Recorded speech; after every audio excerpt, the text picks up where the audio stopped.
Cheat for cheat comedy channel.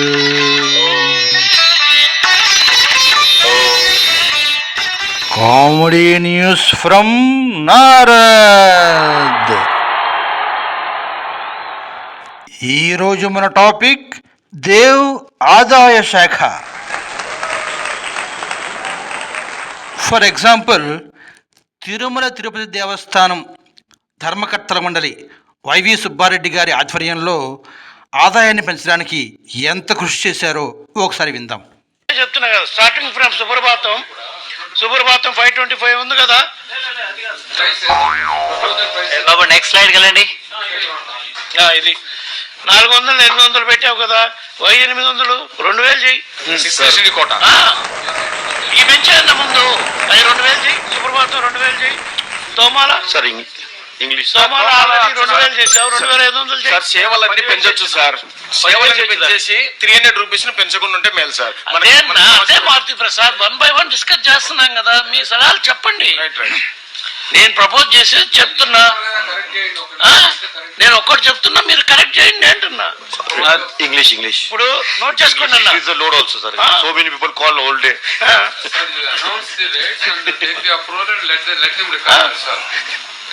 So Suprabhatam ఇందాక చెప్పాం కదా 2000 సుప్రభాతం. ఓకే.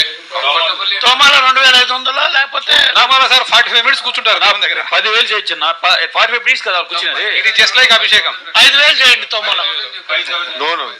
5,000 తక్కువనా? చూశారా మరి తిరుమల ఆదాయాన్ని పెంచడానికి ఎలా పోటీ పడుతున్నారు? తోమాల సేవ అర్చన ఒకటే అని తెలియకపోయినా సుబ్బారెడ్డి గారి పెద్ద మనిషి కాబట్టి వాళ్ళు ఎక్కువ చేయమంటున్నా వీరు 5,000 చేశారు. టికెట్ల ఆదాయం పక్కన పెడితే శ్రీవారికి మాన్యం ఉంటుంది. ఆ ఆస్తుల అమ్మకానికి కూడా వీరు గట్టిగా కృషి చేశారని వార్తలు. ఇదంతా ఈ ధర్మకర్తల మండలి ఎందుకు చేస్తోంది?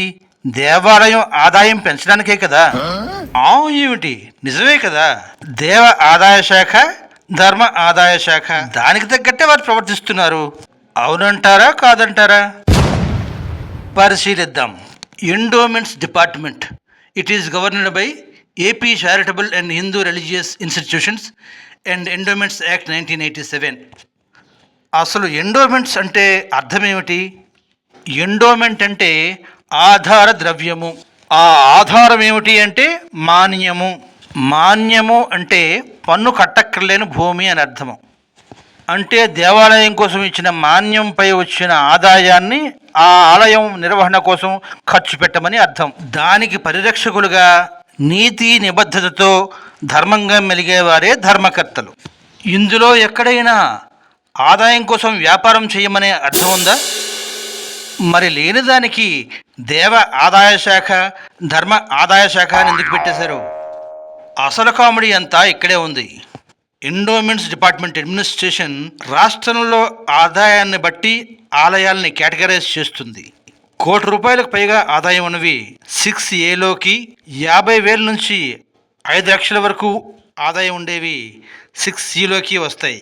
ఇక మన తిరుమల గురించి చెప్పుకుంటే వరల్డ్ రిచెస్ట్ టెంపుల్ ట్రస్ట్ ఏది అని అడిగితే అది తిరుపతి అని సమాధానం వస్తుంది. గత ఏడాది అంటే 2023లో తిరుమల కేవలం హుండీ ఆదాయం 1,398 కోట్లు. ప్రతి నెల హుండీ ఆదాయం 100 కోట్లు దాటుతున్నట్టు అధికారులే చెప్తున్నారు. హుండీ ఆదాయాన్ని పక్కన పెడితే తిరుమలలో జరిగే ప్రతి సేవకు దాతలు ఉంటూనే ఉంటారు. అనేక స్థిరాస్తులపై వడ్డీలు ప్రతి నెలా వస్తూనే ఉంటాయి. ఈయన ధర్మకర్తల మండలి టికెట్ల రేట్లు ఎందుకు పెంచినట్టు? ప్రసాదాన్ని ఎందుకు కల్తీ చేసినట్టు? దేవస్థానం భూముల్ని ఎందుకు అమ్మాలనుకున్నట్టు?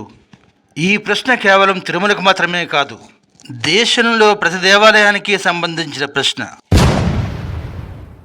సనాతన ధర్మ విలువలను కాపాడేందుకు ఏర్పాటు చేసిన ఈ భక్తి వ్యవస్థ ఇలా పక్కదారి పడుతూ ఉంటే, నిర్వీర్యమైపోతూ ఉంటే చూస్తూ ఊరుకునేవారే ఎక్కువ.